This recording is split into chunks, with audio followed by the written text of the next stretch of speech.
Great tombs that cover the land that may allude to the possibility of the existence of legendary figures. Numerous palaces that are attributed to monarchs that ruled particular areas of land. Why is it in our history and even in the very origin of our current civilization we have no shortage of the account of great kings? And I certainly don't want to limit it to the view of kings. There's been queens, there's been emperors, empresses, and many other powerful figures. But one of the titles that we see that is very limited in its usage is the title of King of the World. With this plethora of kings and monarchs that we have, with the proverbial Game of Kings or Game of Thrones, is it possible that in the past there was once an individual who claimed themselves to be King of the World? Now, of course, we have the religious connotation, but perhaps the connection between monarchs and religious figures has a little bit more root in our history than we like to think. Is it possible that there was a king of the world? Was this a legitimate king of the world, or was this an usurper? How exactly does this factor into our studies of the old world and the possibility of the existence of a civilization that predated ours, known as Tartaria? Today we're going to explore the account of the existence of the king of the world.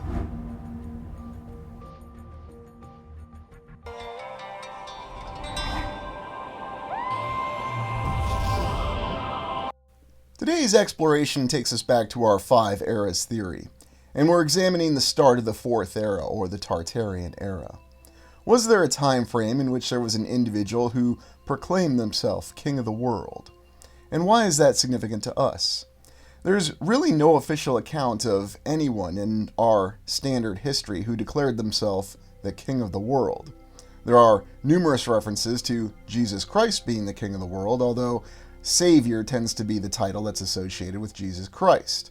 We're looking at the actual official history, and the closest thing we can find is King Sargon of the very aptly named Neo-Assyrian Empire, who was declared king of the universe, king of all that is great, and about 17 other usages of king.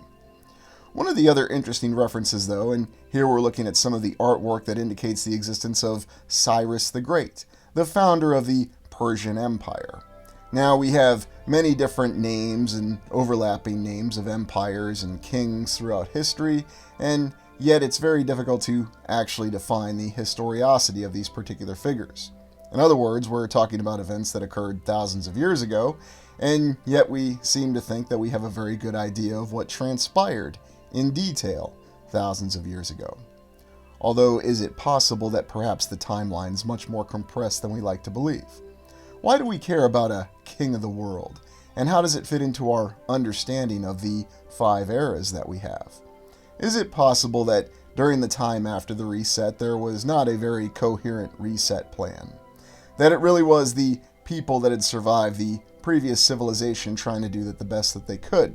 Perhaps this would explain this particular fixation that we have in history with all the great events happening in the cradle of civilization, in the Mesopotamian basin, and so on and so forth.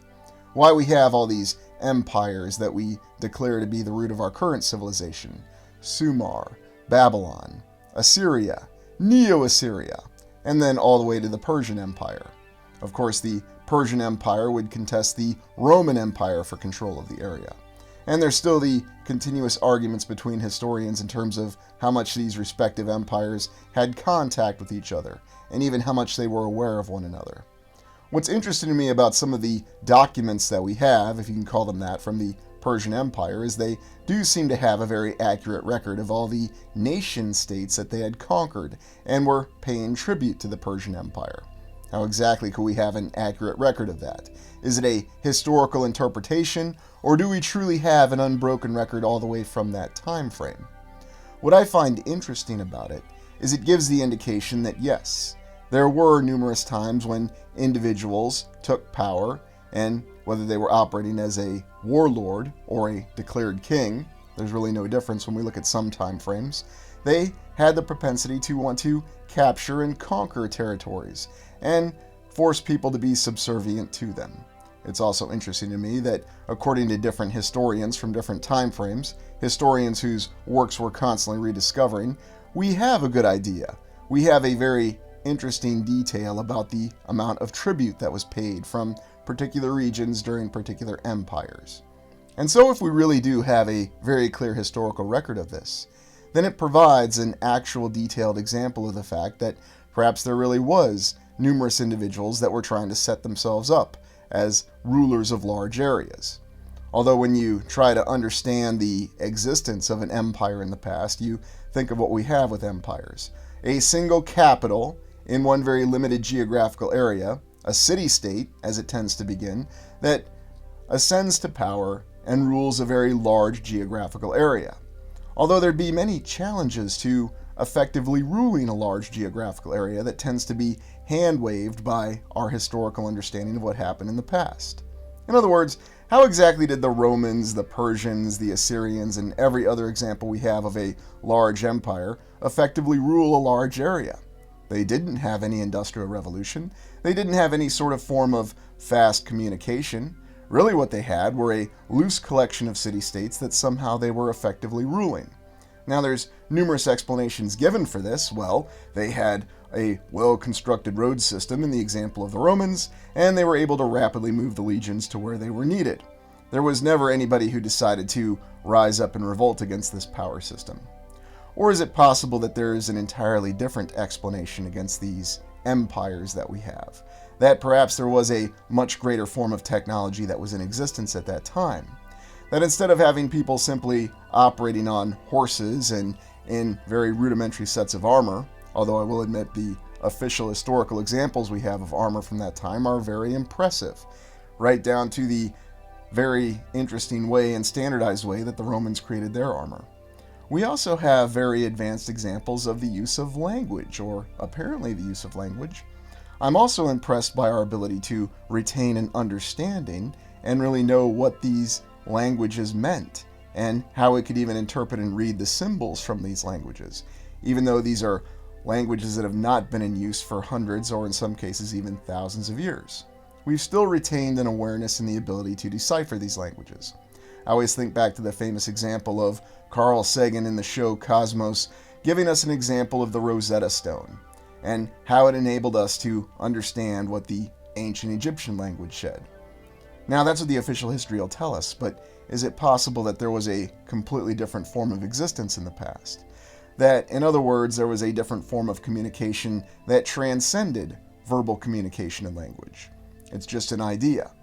But how is it we've had these empires that come in and conquer these other areas that do have different languages, different culture, and a completely different ability to communicate? One of the stated reasons that the Romans were so successful is that they made everyone want to be Rome. They exported their culture. Everybody wanted to wear togas and speak Latin. That's what the official history says, and you can find similar patterns that apparently applied to things such as the Persian Empire or all the other empires.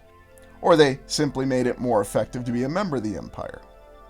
But how exactly were they able to effectively wield their power? When we think of the title of King of the World, is it possible that we're really looking at a time that followed a reset?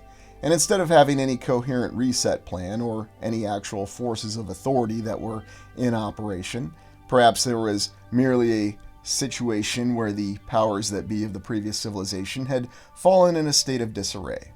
And perhaps that's really where we see the historical accounts that refer to this. If you study the existence of Europe right before the so-called Dark Ages or the medieval period, a time which is constantly undergoing redefinition and even a change in perception. Well, the Dark Ages in Europe really weren't that bad. Well, the Dark Ages that followed the Greece civilization really weren't that bad. They really weren't Dark Ages. Who were all these sea peoples that randomly showed up and just caused cataclysmic events to happen? There's far too many inconsistencies to ignore with the official history. And when I tried to study it and decipher it over years, I found that there were many inconsistencies with events that are supposed to be very locked in stone, so to speak. If you ever travel through the Middle East, though, you'll find that there are remnants of these previous civilizations.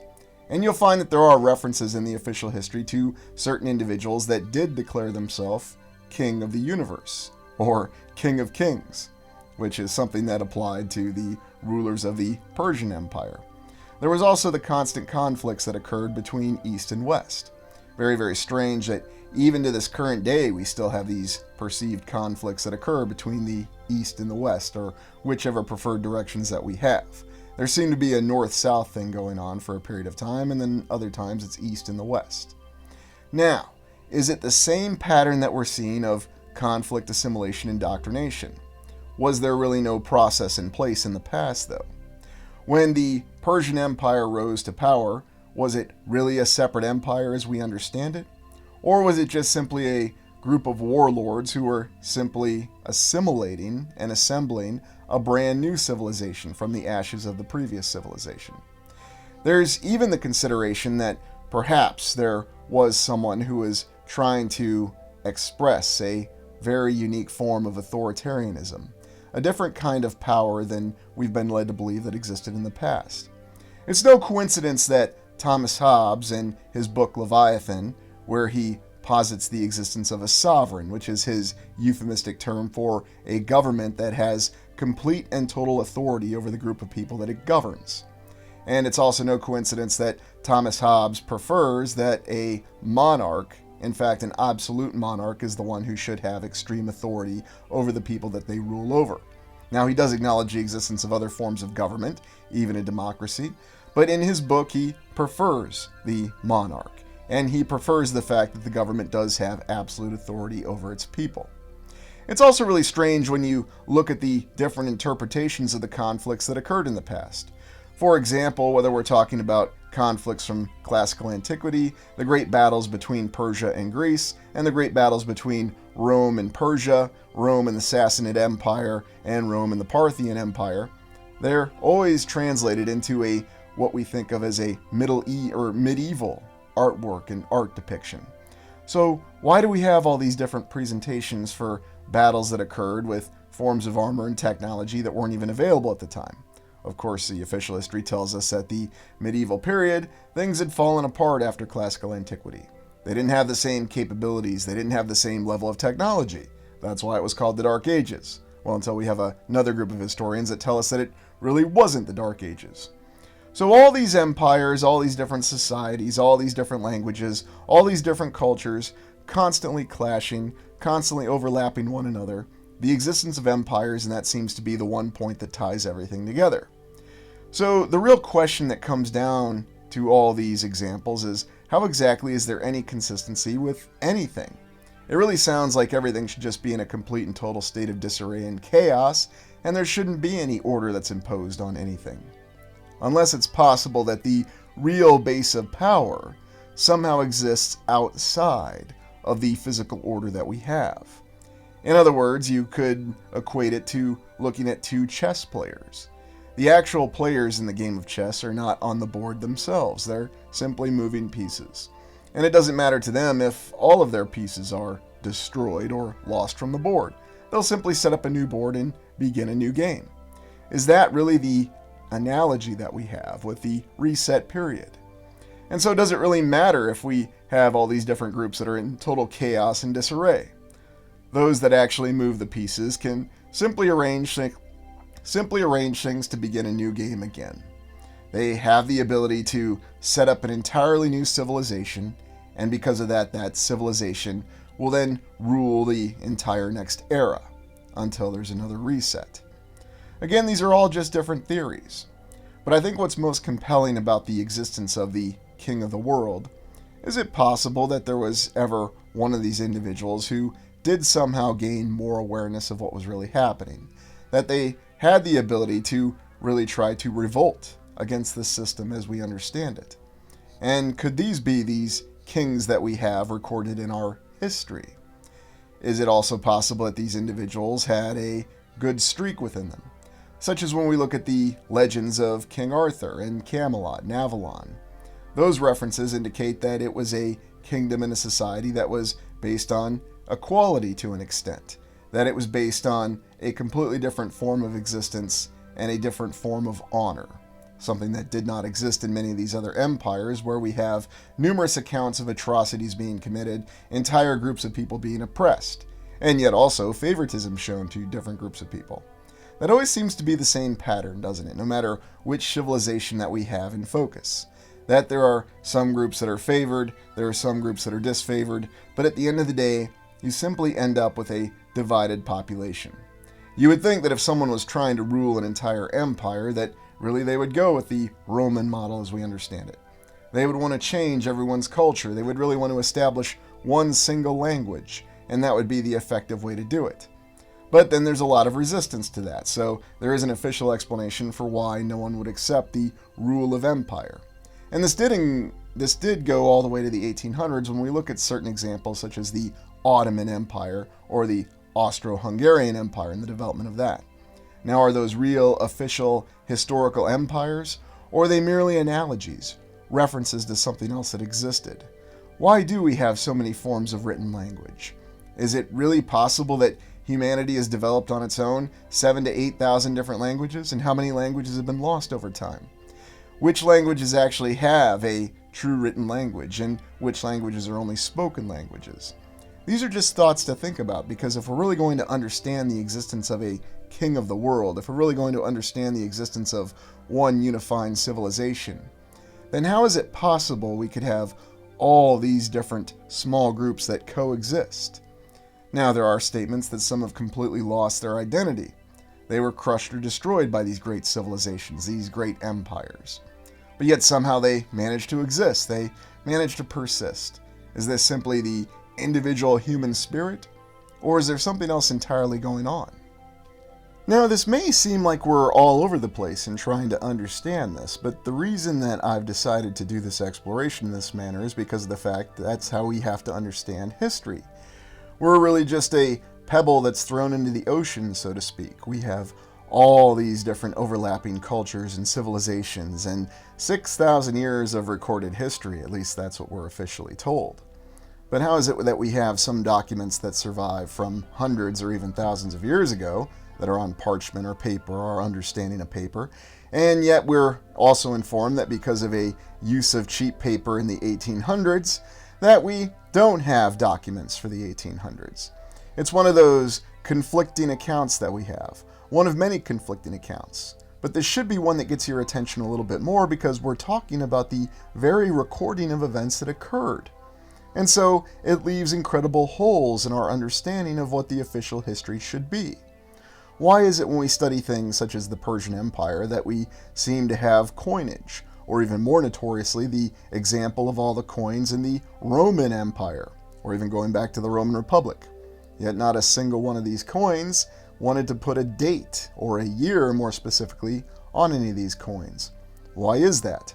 Yet there seems to be some sort of incredible inclination to put a date on every single building that was constructed in the 1800s, or at least the time frame that we think of the 1800s. These are the kinds of large-scale questions that come into account when we're trying to understand what really existed in the past. And why is it that there's no official historical reference to a king of the world? That's really one of the interesting omissions. Certainly with all of these kings and warlords, and I'll even say queens and empresses and emperors who came through the passage of history, and yes, there were plenty of women who were monarchs and also ascended to rule empires. There's no shortage of examples: Elizabeth II, Eleanor of Aquitaine, Irene. And so it makes you wonder what exactly the official history was, because we do have conflicting accounts in our understanding of what actually happened. Was there an individual named Alexander the Great who unified the kingdoms of Greece to challenge the might of the Persian Empire? Well, that's what the official history tells us, and it is a very compelling history. It also just happens to be a very compelling story. Now, I'm not suggesting that that's all it is, it's just a story and it was all made up. But why does it feel like there are certain detailed events that do have this, how shall we say, dramatic interpretation to them? And the explanation will be, well, because we do have to fill in the gaps of history with things such as legend and myth. But then in doing so, we're also acknowledging the fact that legend and myth may actually be closer to our official history than we like to believe. It all comes down to an understanding of the giant confidence, if you will. That giant confidence being, we know exactly what happened, we know every single detail, and we know exactly how one event went to the next event.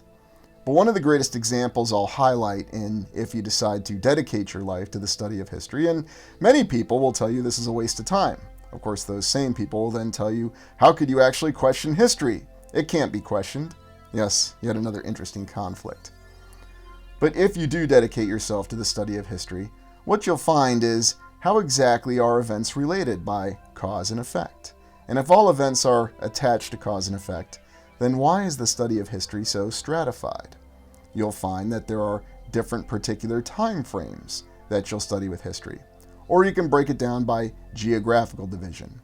And this is what I always found was the great issue, because our understanding is that even in the distant past, classical antiquity, that these empires, these civilizations, really were competing for resources. They really were clashing with one another. But then there's another perception that says, no, they really weren't. Were they really even aware of each other? Was China aware of Rome? Was Rome aware of China? Why do we have all these mausoleums of Halicarnassus that seem to exist? Now, apparently this mausoleum was actually built to recognize the tomb of one of the great kings. And yet, if you look around to this day, this is an example of architecture that still exists to this day. There are numerous structures that take inspiration from the mausoleum of Halicarnassus. The mausoleum of Halicarnassus was considered one of the 7 wonders of the quote-unquote ancient world. But no one really has an idea of what it looked like except for the drawings that it was preserved in, because the actual example was lost to the mists of time. But really, what are the mists of time? And I think this is one of the reasons why we need to really look at architecture, why we still have surviving examples to this day. And whether you accept the official historical account for what came before, or you believe that there is an alternative explanation for what happened, you can't deny the fact that we do have these references that are rooted in what came before. And I think the mausoleum of Halicarnassus is one of the best examples, because there are numerous structures across the entire land that are still built with the same appearance of this mausoleum of Halicarnassus, this step pyramid that's on top of a group of columns. But there's something that's rather unique about it. Is this actually a monument that really was built and dedicated to someone who once had tremendous authority in the past? Was there really an individual who came before who really did rule vast tracts of land? Or is it even possible that there was one single ruler?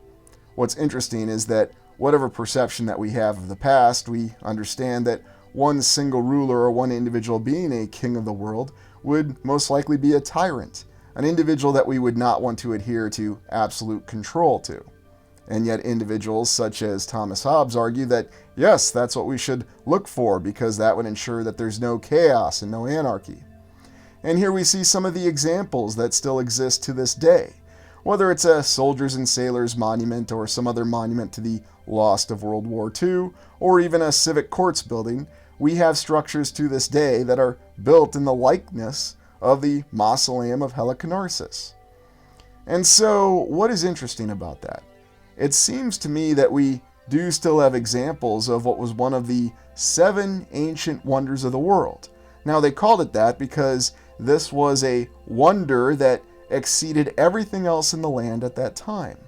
Something that was beyond understanding of existence in the ancient world, and something that the entire world should look to as an example of the greatest achievements of humanity. And yet here to this day we have numerous examples of this impressive mausoleum of Halicarnassus that's all over the place. And whether we're in St. Louis, whether we're in Australia, whether we're in Indiana, we see the same example of this structure. And we even have variations of it where it's built as what we would think of as a temple, and other variations where it seems to be constructed as some sort of Art Deco building. At least that's what they'll tell us is the architectural style. And then we also have other inconsistencies, such as these Sphinx, or dare I say Griffin figures that are oftentimes found in the grounds of these very impressive structures. So how come someone's not going around and saying that the Civic Courts building in St. Louis is the Mausoleum of Halicarnassus, or the Civic Courts building in St. Louis is one of the 7 wonders of the modern world?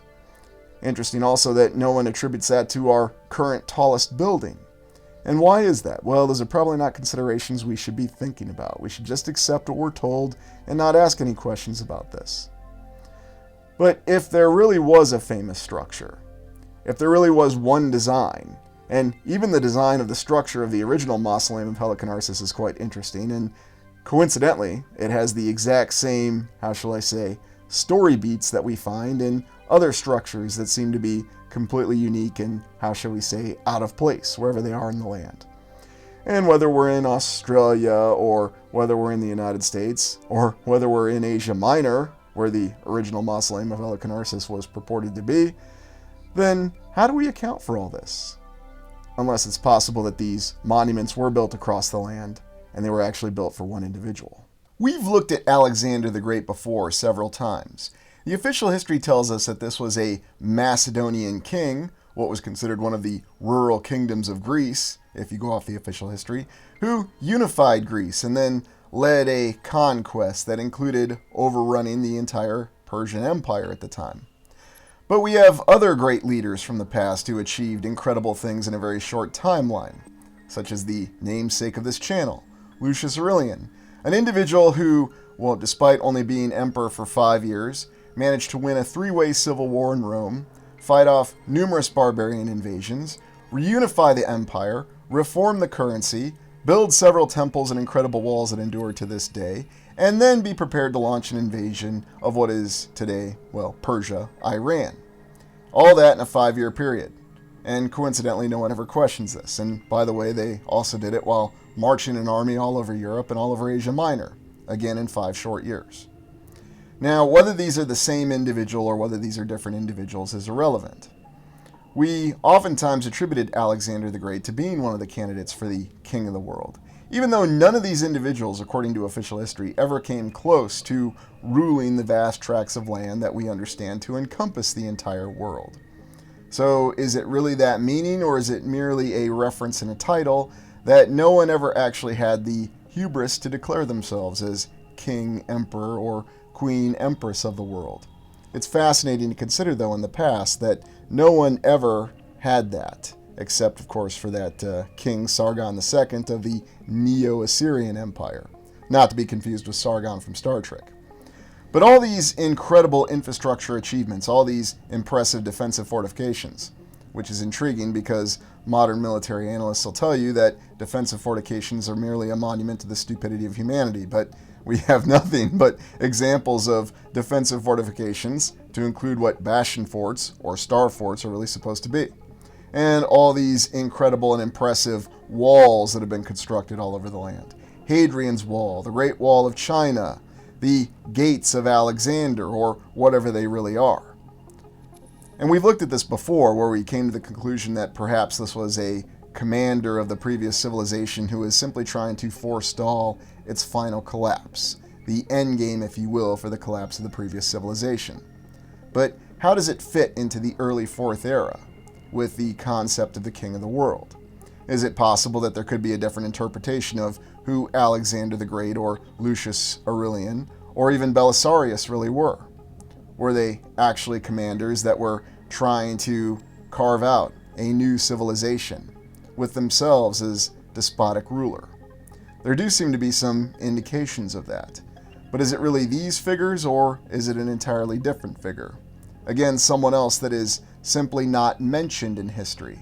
Someone that is not allowed, or perhaps I should say, not encouraged to be mentioned in our official history. No name, no reference to this individual that truly declared themselves as king of the world. Now, how would they actually go about doing that, and what would really be the nature of this individual? Well, that's where we have the great conflict in understanding, because we go off of Thomas Hobbes' book, Leviathan, and Thomas Hobbes is telling us that the worst thing that can happen for a civilization or humanity is to be in a state of anarchy, chaos, disarray. The official history says that Thomas Hobbes wrote this book in response to the English Civil War, and so he preferred a strong absolute monarch, the sovereign, as he euphemistically calls it in his book, who has total authority over the people that they rule over. And it even says in the book that the people, once they agree, whether they just simply agree passively or not, it's irrelevant, to being ruled by this monarch, that they should not have the authority to overthrow this absolute monarch. And that's the whole reason, the whole mentality with this total authority. But then as we understand it, being under the rule of one single tyrant is completely bad. And no matter how terrifying things have become in our recent history, it seems to be a universal consensus. Yes, funny how we have that mentality that goes back to the concept of King of the Universe from the Neo-Assyrian Empire. Did they really call themselves the Neo-Assyrian Empire? I mean, is there going to be some time where we have a term called Neo-America? And yes, it's not lost on me that in numerous science fiction films and in animes, that term is often bandied about. Neo-Tokyo, Neo-Babylon, new this, new that. And you throw Neo in there and suddenly the terminology seems like it's a new thing. But if we look in the past and the possible existence of a king of the world, then it seems most likely that this individual would have been a great tyrant. And looking back at the Olympics opening ceremony of Sochi in 2014, we again see that example of what most likely happened. That there seems to have been some sort of rift in which there was another force of influence that really came about the land. Now, was that from some previous technology that existed in older civilizations that were simply looking for new lands to explore? And therefore, they were utilizing technologies that perhaps were beyond their capability to understand, and that inadvertently they opened a portal to another group of lands. Or perhaps even more disturbingly, they opened a portal to another form of existence and allowed some sort of influence, some sort of forces of chaos to actually enter our lands. And that's the real reason why we see this dark influence. It's also one of the reasons that the primary channel theory revolves around, instead of attributing evil to a particular group of people, it seems as though any and every one of us, on an individual level, is susceptible to corruption. And perhaps that's the great tragedy when we look at the concept of the king of the world. Perhaps there was an individual that once wanted to do good, but then because they were subverted by this unfortunate influence, by whatever we want to think of these forces, whether we think of those as some sort of spiritual forces or an ethereal force or some sort of usurper that came in from another dimension and started to influence our reality or our land or our present physical world as we understand it in a very negative way. And perhaps that's what we really see represented in many different analogies. And it's very likely that the individuals that organize these grand opening ceremonies have no idea what they're actually referring to. But somehow it still exists somewhere in the back of our minds, that we're able to be aware of this, that somehow we have a memory of this very cataclysmic time, this very watershed moment that completely changed the nature of our reality. And maybe we need to step back and realize that there might be something completely beyond these reset events that we keep studying and looking at in these explorations. That perhaps the entire nature of the land changed in a way that we can't even begin to understand. So when we think of the subversion of the king of the world, or the great leader who was noble and wise, and then suddenly they were subverted, suddenly their focus became not about justice for people, but about exploiting people, about turning the people against themselves, because for whatever reason that seems to be a more effective system, if you will, to employ to keep people at one another and actually exploit the very existence of people. A once great civilization that was completely subverted, and any efforts to revive it were simply destructive in their focus. And perhaps that's the great tragedy that we have when we look at the king of the world. Now the question you're going to ask is there any sort of historical or mythical indication that tells us that there really was a king of the world? Because as we said, the official history tells us that no one ever came close. Alexander the Great did not come close. None of the Caesars of Rome ever came close. The emperors of China never came close to ruling the entire world. Yes, they ruled their particular geographical areas, they had their own cultures, and they even had other cultures and groups that they conquered. But no one ever came close to ruling the world, did they? Is there a historical account that we have of one individual who came close to ruling the world? And if we don't have an actual historical account, then do we have a myth or a legend? Perhaps what we're really seeing then is this great warning in these ceremonies and all these different events that we have. So we don't forget that perhaps the worst fate that we could ever encounter is to really be under the rule of one single individual that has been subverted by these forces of chaos, or however you really want to categorize them or perceive them. And that is the great threat. That as bad as things can be, whether we perceive things as being bad now or worse in the past, or the possibility of being worse in the future, this could be the great warning that we always have to keep in our minds. And it seems as though everyone is aware of this great threat, that having one single unified government and the forces and the threat that it represents, if it is subverted by chaos, then the terrors that it could unleash on the people would be far worse than the terrors we could ever encounter in anarchy and chaos. But if you read Thomas Hobbes' Leviathan, you'll see that there are examples that perhaps it should be better that we have total authoritarian rule. And we're not even going to go to the extent of totalitarianism. We're simply looking at the example of a historical king of the world.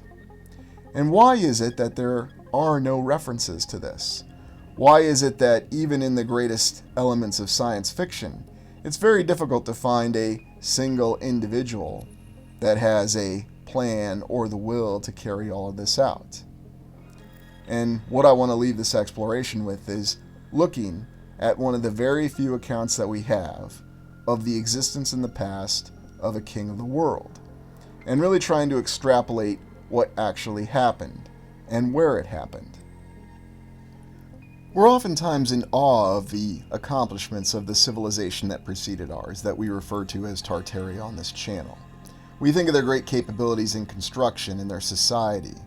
But what if this entire civilization was turned to evil, under one leader with all of its capabilities focused on ruling the entire world?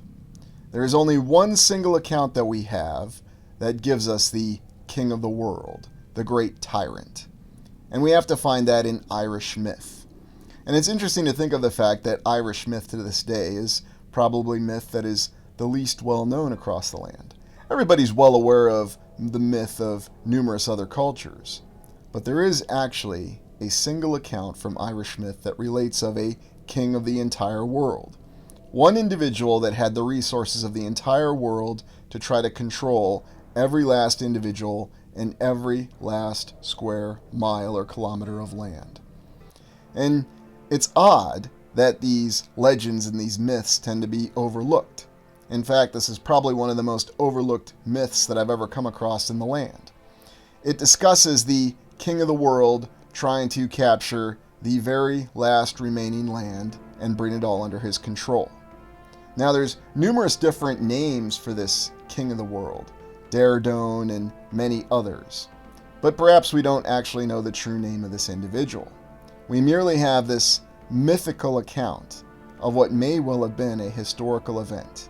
There may have been a time right after the last reset between the Third and the Fourth Era, where at the start of the Fourth Era there was an individual utilizing the nascent civilization of Tartaria and all of its resources to achieve their ends. The accounts of this battle are, again, something else that defy what we would expect from the official historical account. How would it even be physically possible for an individual in the past, not having industrialization, not having modern communication, to even facilitate ruling the entire world? There's some very intriguing details when you look at this mythical account of the king of the world in this Irish myth. It's also difficult to even refer to it by specific names because it's just not something that's encouraged to be aware of amongst the people to this day. And it's safe to say that no one is ever going to make a film about this incredible battle that involved the entire forces of the world arrayed against the forces of a single island. And yet, according to this myth, the forces of the single island did manage to resist this invasion. But it was a terrible battle, and it brought about a terrifying cost for both sides involved. The king of the world, whatever this individual's name was according to this myth, had the forces of the world at their command. There were even details of the fact that they were able to subvert the very existence of human beings themselves. For example, many of the fighting forces of this king of the world consisted of individuals called the cat-headed and dog-headed people. Now, that may seem like it's something that defies our current understanding, but when we look at other accounts of how humans existed in the past, of very fantastical creatures, the demi-humans, if you will, then suddenly this makes total sense. Perhaps this king of the world was merely making use of the technology available to them at the time, some sort of subverted or corrupted alchemical processes to produce an entirely new species of human beings, warriors that were entirely obedient. And you can look up this mythical battle of Ventry and see the accounts that there are with it. It's also intriguing that it seems that this myth has nearly disappeared numerous times, because it's very hard to preserve some of these things. Looking at Irish myth specifically is very intriguing because it does seem to provide an account of a time frame right after a reset.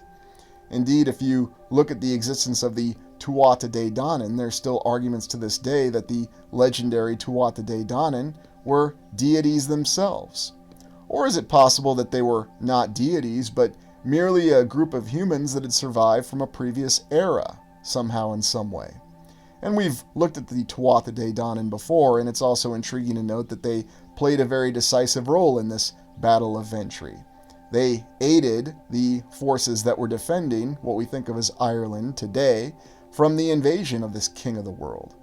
Now, of course, you would ask, if the rest of the world was arrayed against one single nation, or in this case, one single island, how would it ever have any standing chance of resisting this invasion? And perhaps you could say, well, that's just simply selling the drama. Maybe this is just another true legend that didn't really happen or didn't really exist. But the reason I'm inclined to believe that there may be a lot more truth to this legendary account of this invasion by the king of the world of one island is the fact that this legend, this myth, really is not very well known, that it seems to have been suppressed in many ways. Now, of course, we always try to impose our modern and current understanding on past events, and perhaps we need to step outside of the bounds of our understanding and perception to really understand what transpired with this incredible battle that occurred, and also really understand what was at stake. What could have happened if this king of the world actually won this battle and conquered the entire world, brought every single bit of land and every last individual under the rule of one corrupted individual who had no limitations on what they could do? What would that have meant if it happened at the start of the Fourth Era?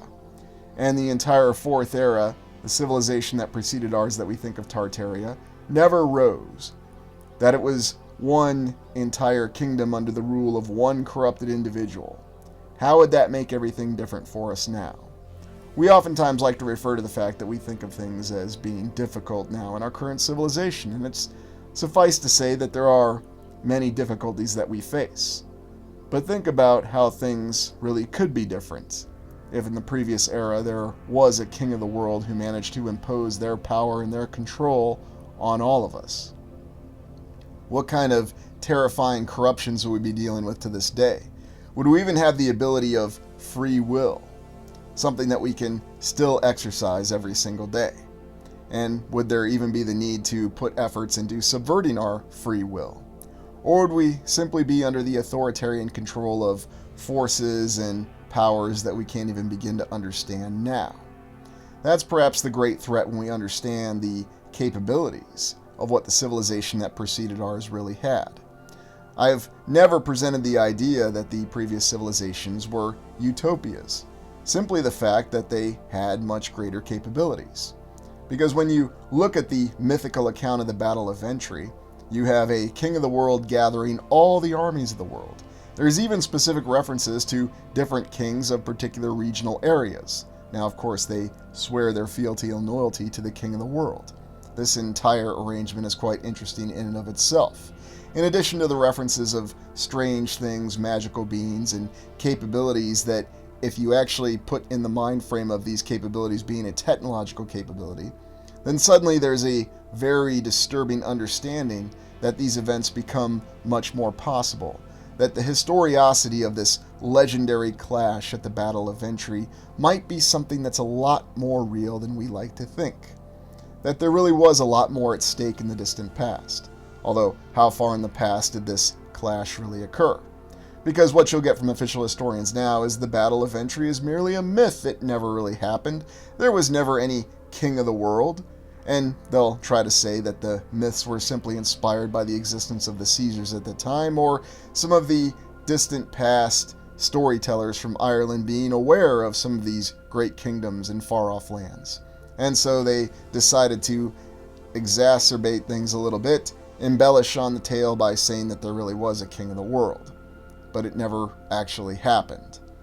But there are many indications that it did, in fact, happen. That if we look at myth and legend, that we do have a lot of consistencies. We also go back to the fact that we are informed by historians that oftentimes we have to use myth and legend to fill in the vast gaps of history, especially as we go further back in time. Now, if we're looking at history as a half lie, half truth, then we have to try to decipher where the truths really are. And I think that this existence, this epic struggle that occurred in what we think of today as Ireland, really was a decisive battle.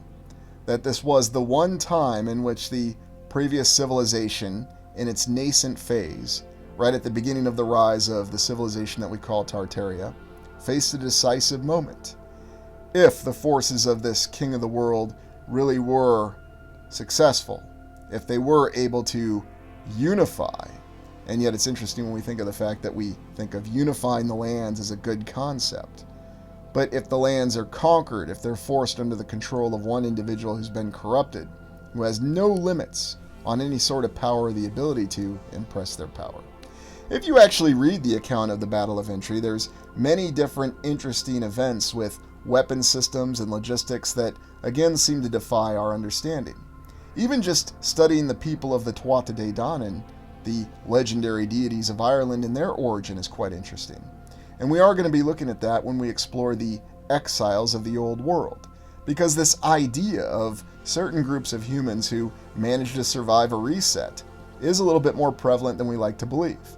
It would also explain all these different gods or goddesses or deities or whatever we have, who may not actually be a divine figure, but simply more advanced humans from a previous era, who had more technological capabilities. And if you look into this mythical account of this battle, you'll find that there are numerous accounts of people being human beings showing more advanced capabilities. Something that doesn't seem to be from a classical Iron Age or Bronze Age account that people who may try to associate the Battle of Ventry to would really be successful in doing. Because you'll see that none of the details from this great battle and this clash make any sense. How exactly during the Iron Age would someone even facilitate rule of vast continents of land across what we understand the boundaries of our land being to this day?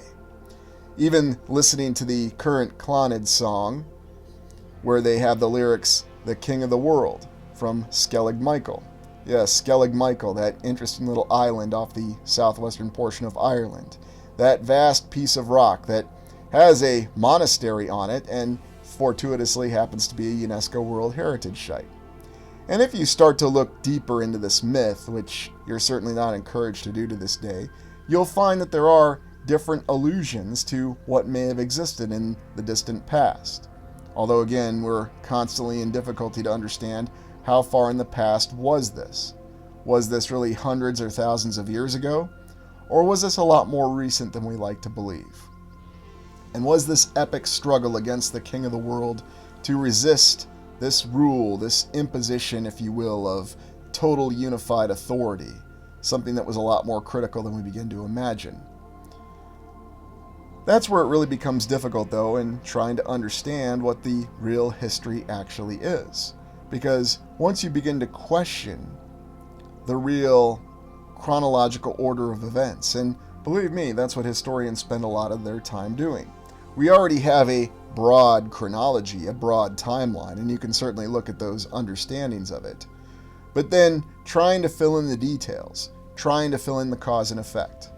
And as always, I'm not here to tell you not to believe in something. If you want to believe in the official historical account and you think that this is merely a mythical account and there's no detailed relevance to it, that's completely up to you. But I find it interesting that there's still so many connections, that there are so many things that no matter how ignored they may be, they just don't seem to ever go away. There's these ideas that we have and these inclinations that this epic clash that occurred at the Battle of Ventry really did happen, and that there really was a terrible price to be paid. Who knows if the defending forces of Ireland at that time, and they do have specific names given to them, and there are specific leaders if you read this mythical account, although fortuitously there is a lot of controversy because some of these names are still used in more modern inclinations. There's even the connection between the, how shall we say, very bizarre invasions of Canada by former Civil War veterans after the United States Civil War. Yes, according to the official history, this really happened. It's just not something that's discussed.